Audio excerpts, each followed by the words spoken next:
हरे कृष्णा जगत गुरु शिल प्रभुपाद महाराज की जय।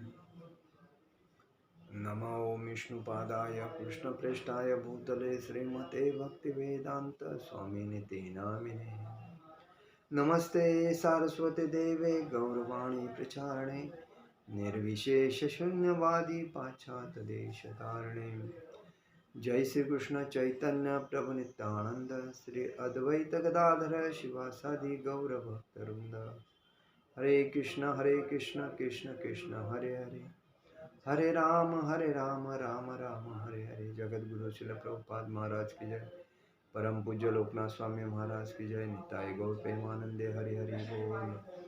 ओम नमो भगवते वासुदेवाय, ओम नमो भगवते वासुदेवाय, ओम नमो भगवते वासुदेवाय। आप सभी को होली की खूब खूब हार्दिक शुभेच्छा। इस रंग के जैसे आपके जीवन में अलग अलग आनंद के रंग प्रकट हो और जीवन का जो आनंद है वो भक्तिमय आनंद आप लेते रहो। और इस रंग पंचमी के रंग से आपका जीवन सुजलाम सुफलाम सफला मलयत शीतलम हो जाए। और जो होली होती है उसमें सब आपके दुख दर्द बीमारी जो निगेटिविटी है ये सब जल के राख हो जाए और आपके जीवन में आनंद सुमंगल सौभाग्य प्रसन्न हो, यही सद्भावना व्यक्त करता हूँ और आपको होली की हार्दिक शुभेच्छा देता हूँ। आज हम लोग गुरु शिष्य परंपरा के ऊपर चर्चा करेंगे। देखिए, भगवान ने जो पहला ज्ञान दिया तो उनका जो पहला शिष्य कौन था? उनका पुत्र ब्रह्मा जी थे, जो उन्होंने अपने नाभि से उनको प्रकट किया था ब्रह्मा जी को। और ब्रह्मा जी ने तपस्या करने के बाद उनको भगवान विष्णु जी प्रसन्न हो गए, भगवान श्री कृष्ण जी प्रसन्न हुए और उन्होंने वर जब मांगा तभी उनको बहुत कष्ट सहने के बाद उनको सृष्टि पालन का काम दिया, सृष्टि रचने का काम दिया। भगवान विष्णु पालन करते हैं, सृष्टि रचने का काम ब्रह्मदेव करते हैं और नाश करने का काम शिव जी करते हैं। ऐसे ये त्रिदेव है, उसके ऊपर हम लोग चर्चा कर रहे हैं। हमारा पहला सिद्धांत यह है कि गुरु को हम लोग जो देखते हैं तो कौन से नज़र से देखना चाहिए। हमारे जो गुरु होते हैं तो प्रथमतः अपने माता पिता होते हैं। माता पिता होने के बाद हमारे गुरु, हम लोग जब गुरुकुल में जाते हैं या स्कूल में जाते हैं तो शिक्षक होते हैं। उसके बाद में समाज में हम लोग चलते हैं, फिरते हैं, घूमते हैं, तभी हमें जो ज्ञान प्राप्त करके देते हैं वो गुरु होते हैं। तो उसमें गुरु में हमें बहुत से ऐसे गुरु मिलते हैं जो ज्ञान देते हैं, वो सही देते हैं। बहुत से ऐसे देते हैं गलत रास्ता बताते हैं। तो जो सही ज्ञान देते हैं उसको शिक्षा गुरु कहते हैं। और जो हमारा जीवन का भगवान से नाता जोड़ते हैं, जो हमें भगवान के धाम तक लेके जाते हैं, उनको दीक्षा गुरु कहते हैं। और वो दीक्षा जो गुरु होते हैं वो हमारे जीवन में सभी मतलब जो दुख है, जो तकलीफ है, उसका नाश करके आनंद सुख संपन्न प्रसन्नता हमारे चेहरे पे लाके, हमारे जीवन में लाके आनंदी बनाते हैं। तो इसीलिए हमें कहा गया है कि जब दीक्षा लेते हैं तो गुरु का आदर भगवान के जैसे करना चाहिए। जो दीक्षा देते हैं वो भगवान के पार्षद होते हैं, भगवान के सब गुण उनके, क्योंकि उन्होंने सब कुछ त्याग करके भगवान के भक्ति की आराधना की और तभी उनको भगवत प्राप्ति मिलती है, तभी वो सन्यासी बन के दीक्षा गुरु बनते हैं। दीक्षा का उनको सब रूल रेगुलेशन पालन करने के बाद उनको सम्मति मिलती है और तभी वो दीक्षा देते हैं। तो कहने का मतलब ये है, साक्षात धरित्वेन समस्त शास्त्रे रुक्तस्तथा भावत एव सद्धिम किंतु प्रभोर्य प्रिय एव तस्त वंदे गुरु श्री चरणारविंद।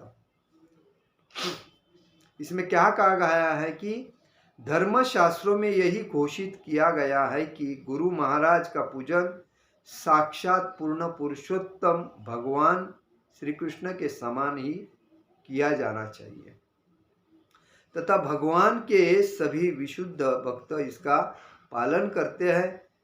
आध्यात्मिक गुरु भगवान के सर्वाधिक अंतरंग दास है, अतः हम अपने गुरु के चरण कमलों की सादर वंदना करना चाहिए। इसमें यही बताया गया है कि जो प्रथम जो गुरु है श्री भगवान श्री कृष्ण ने प्रथम जो ज्ञान दिया वो ब्रह्मदेव जी को, ब्रह्मदेव जी ने ज्ञान दिया वो नारद जी को, नारद जी ने जो ज्ञान दिया वो व्यासदेव जी को, और व्यासदेव जी ने जो ज्ञान दिया वो मध्वाचार्य जी को। उसके बाद ये परंपरा चालू हो गई जो गुरु परंपरा की। उसमें स्त्री परंपरा, कुमार परंपरा, रुद्र परंपरा और ब्रह्म परंपरा, ये चार परंपरा भगवान के धाम से नीचे आए और धाम के परंपरा से भगवान को प्राप्त करने का है। तो ये चार परंपरा में ही भगवान श्री कृष्ण को प्राप्त करते हैं। तो उसके बाद में यही कहा गया है कि मेरा अभिप्राय मेरे शाश्वत दिव्य स्वामी परमहंस परिव्राजकाचार्य श्रीमद भक्ति सिद्धांत सरस्वती गोस्वामी महाराज से के चरण कमल में अर्पण, मतलब श्रील प्रभुपाद जी कहते हैं कि मेरे गुरु भक्ति परम पूज्य भक्ति सिद्धांत सरस्वती ठाकुर, इन्होंने मुझे दीक्षा दी और दीक्षा देने के बाद जो भक्ति का ज्ञान दिया, तो इसीलिए मैं उनके चरण कमलों में श्रद्धा सुमन अर्पण करता हूँ।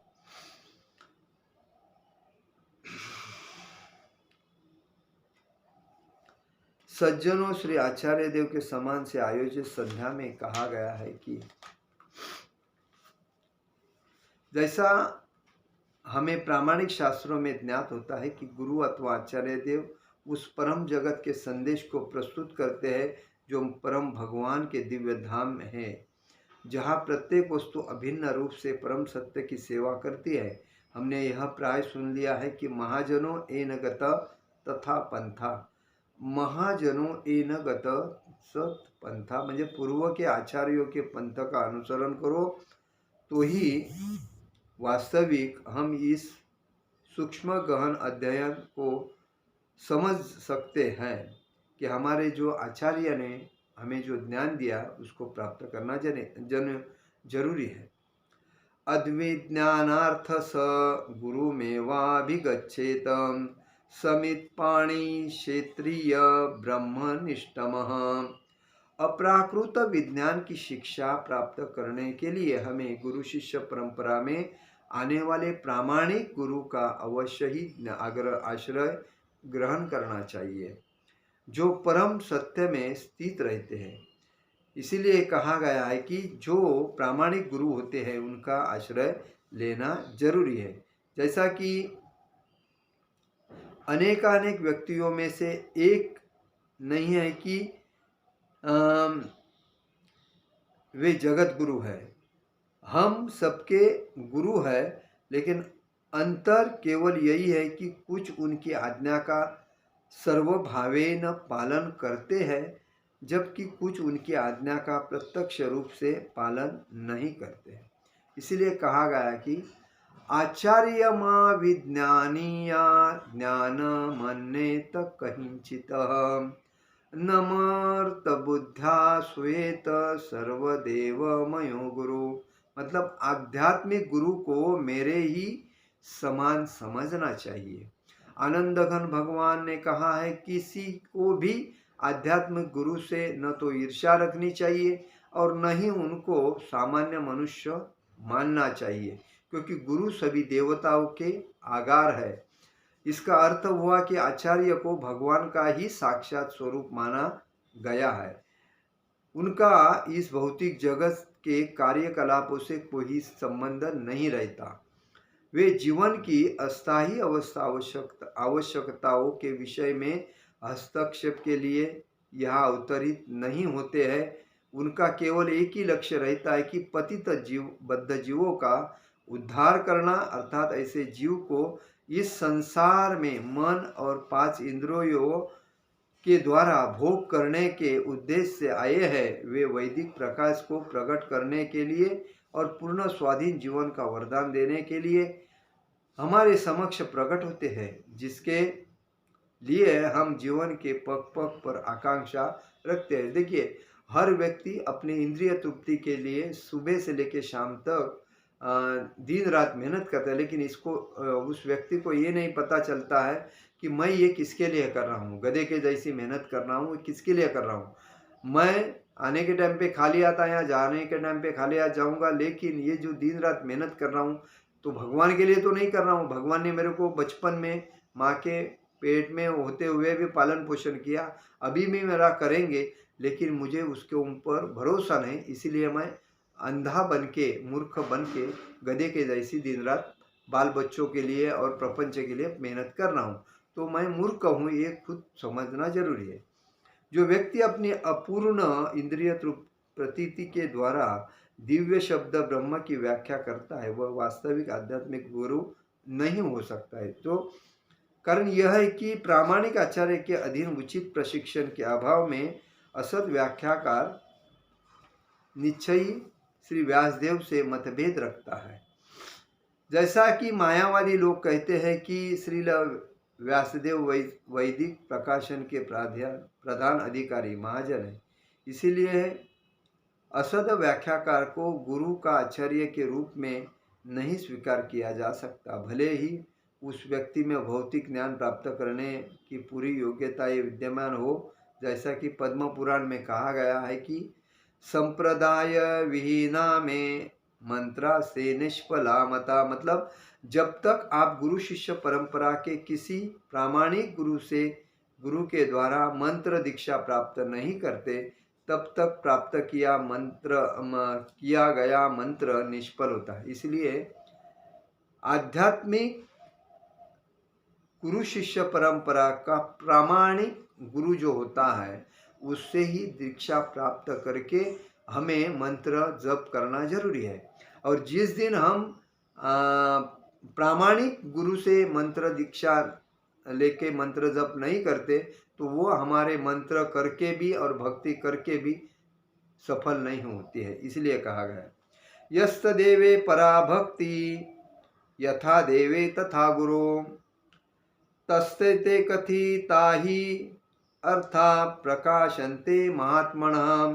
तो केवल उन महात्माओं के लिए ही जिनको भगवान और आध्यात्मिक गुरु दिनों पर एक साथ अचल विश्वास है, उनके समक्ष वैदिक ज्ञान के समान अर्थ स्वतः ही प्रकाशित हो जाता है। मतलब जो भगवान और आध्यात्मिक गुरु दोनों पर एक साथ विश्वास होगा, तभी वैदिक ज्ञान स्वतः ही प्रकाशित हो जाते हैं।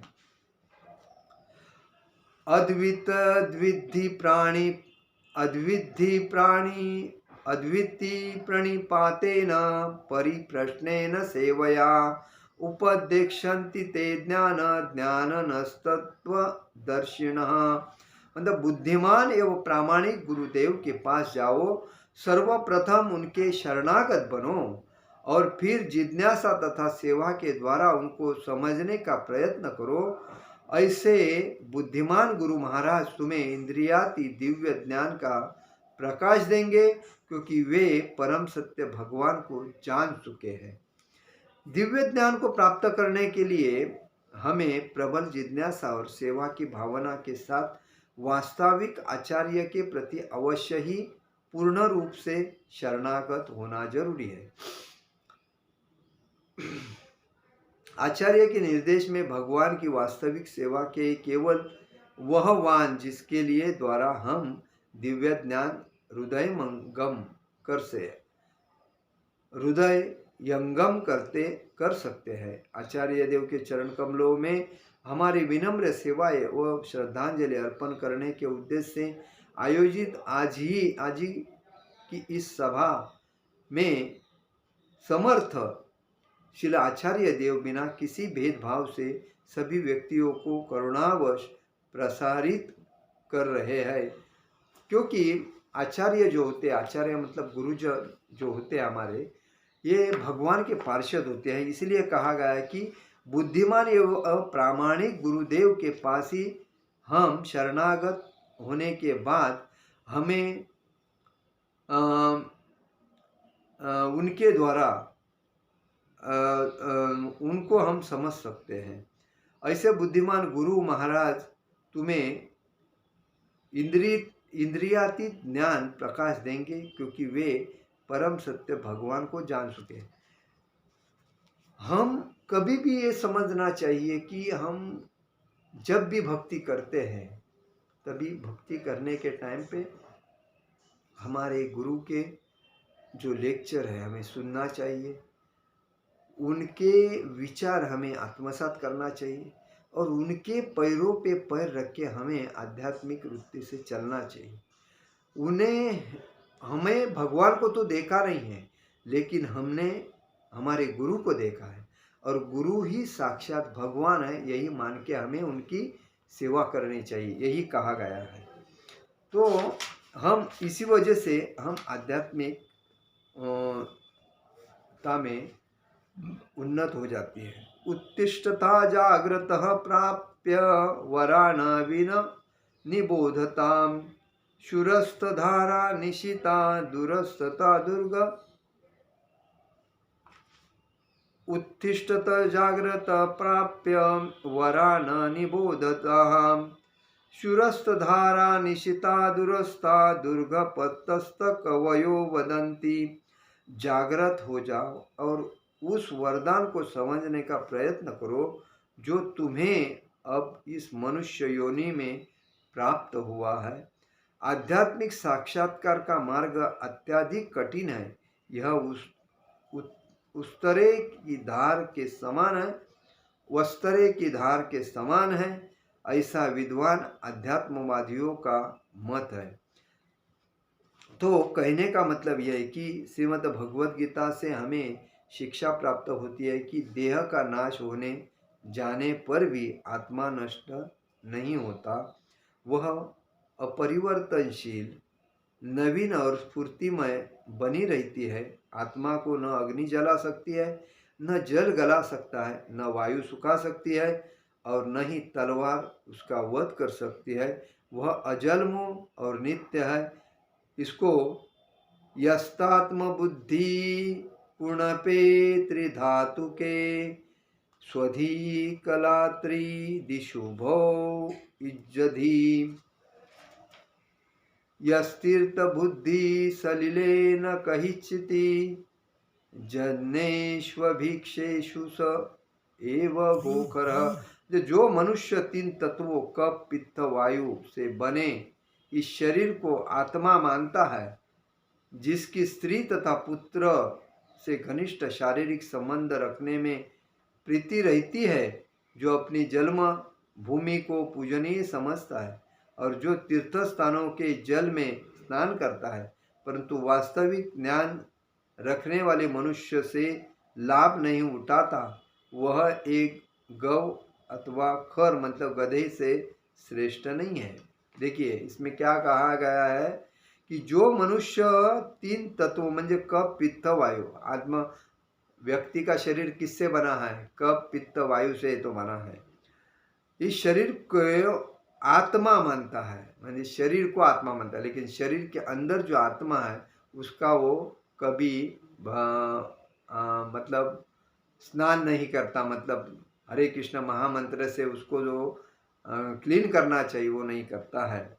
और ये कफ, पित्त और वायु से ही बना शरीर को वो आत्मा मानता है, जिसकी स्त्री और पुरुष में से घनिष्ठ शारीरिक संबंध रखते हैं। मतलब बच्चे परिवार में पत्नी से, प्रॉपर्टी संपत्ति से घनिष्ठ संबंध रखता है, जो अपनी जन्मभूमि को पूजनीय समझता है, और जन्मभूमि जो अपनी है यही मेरी पूजनीय है वो समझता है, और तीर्थ स्थानों के जल में स्नान करता है, परंतु वास्तविक ज्ञान रखने वाले मनुष्यों से लाभ नहीं होता।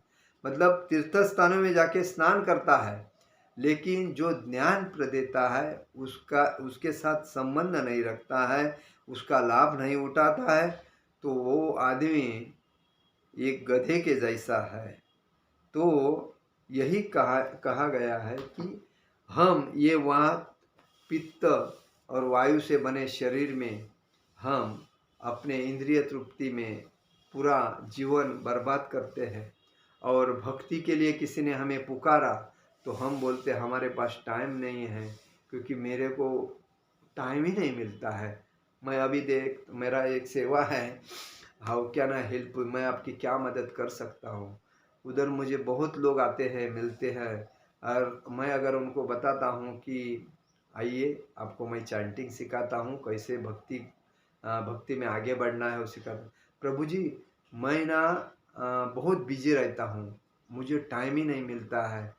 तो कल भी ऐसा ही एक व्यक्ति आया और मेरे को बोलता है, प्रभु जी मुझे चैंटिंग करने के लिए टाइम नहीं है, तो ये माला मेरे माता जी को देना है, क्योंकि वो घर में फ्री रहती है, तो वो चैंटिंग कर सकते हैं। मैं बोला वो करेगी और वो भागवत धाम जाएगी, और आप करोगे तो आप क्या भागवत धाम नहीं जाओगे? नहीं नहीं मुझे टाइम नहीं है। मैं बोला तो अगर आपको टाइम अभी नहीं, माला करने को नहीं मिलता है, तो फिर आप वापिस पुनरच जन्म पुनरच मरण इस चक्कर में फंसोगे। तो आपको टाइम निकालना पड़ेगा। टाइम किसको नहीं मिलता है, निकालते हैं तभी तो मिलता है। तो वो क्या बोलने लगा, कैसा निकालूंगा? तो मैं बोला आप सुबह उठ के बाथरूम में जाते हो, स्नान करते हो और नाश्ता पानी करते हो? तो बोलता हाँ। तो इसको मत करो ना, इसके लिए तो टाइम किधर मिलता है आपको? नहीं नहीं ये कर। तो वैसा ही भक्ति के लिए भी टाइम निकालना चाहिए, क्योंकि वो आपसे, आप जब अपने माँ के गर्भ में थे तभी आपका जो पेट पालने का काम किसने किया? तो माता जी ने किया। अरे माता जी ने जब खाया पिया तो माता जी को खिलाया किसने?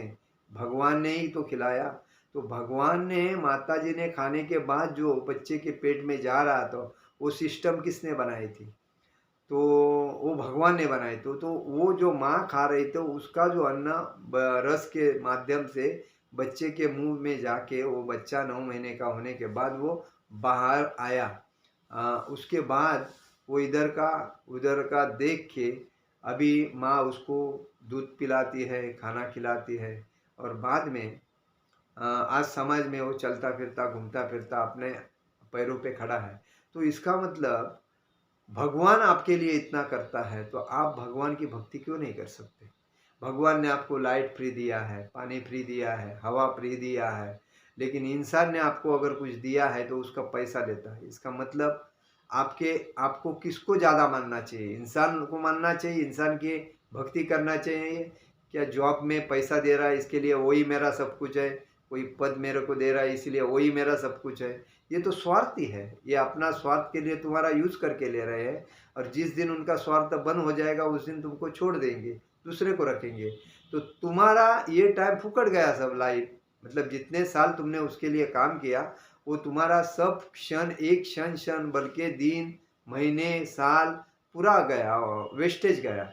लेकिन उतने साल में उसका भी सेवा करते करते, प्रथम भगवान का करके बाद में उसका करते, तो आपके जीवन में कोई अंधकार ही नहीं रहता, कोई अपयश ही नहीं रहता, तो आप और भी सुखी बन जाते। तो वो आश्चर्य होके मेरे से माला सीखने लगा, और बाद में बोला मैं अभी माला करूँगा प्रभु जी, मैं कैसा भी करके टाइम निकालूंगा। तो ऐसे लोग समाज में बहुत हैं, तो हमें उनको प्रवृत्त करना पड़ता है भक्ति में, और उसके बाद ज्ञानी बन के वो अपना ऑटोमेटिकली भगवत मतलब भक्ति में आ जाते हैं और अपना जीवन सफल करते हैं। तो यही है, समाज में अनेक लोग अंधश्रद्धा में फंसे पड़े हैं, अज्ञान में फंसे पड़े हैं, लालच में फंसे पड़े हैं, पद के पीछे, पगार के पीछे, अच्छी सैलरी मिलेगी, अच्छी स्त्री मिलेगी, अच्छा मालिक मिलेगा। कोई अपने स्वार्थ के लिए किसी को बाइक देता है, किसी को कार देता है, किसी को रूम देता है, तो उस स्वार्थ में आदमी अंधा होके उसको भगवान मान के उसमें मूर्ख बन के गधे के जैसा उसका काम करता है और उसको बड़ा करता है। और ये बोलते हैं ना, कुत्ते को छोटी रोटी डालने के बाद कुत्ता मालिक का वफादार बनता है, वैसे ये बन के उसके हाजी हाजी करते हैं। तो ये लाइफ वो अपनी खराब करते हैं उसके लिए, तो ये नहीं करना चाहिए। हमें भगवान के भक्ति में तल्लीन होना चाहिए। भगवान ने हमारे लिए रोजगार भी दिया है, जो भी कुछ करने का है वो भगवान ने करके रखा है। जो मिलना है वो हमखास मिलेगा, और नहीं मिलना है तो कितना भी दौड़ो नहीं मिलेगा। तो हमें प्रथमता स्थान भगवान की भक्ति को देना चाहिए, अन्यथा किसको नहीं देना चाहिए। बाकी का जब हमारे पास टाइम उठता है तभी उनको टाइम देना चाहिए, अन्यथा नहीं।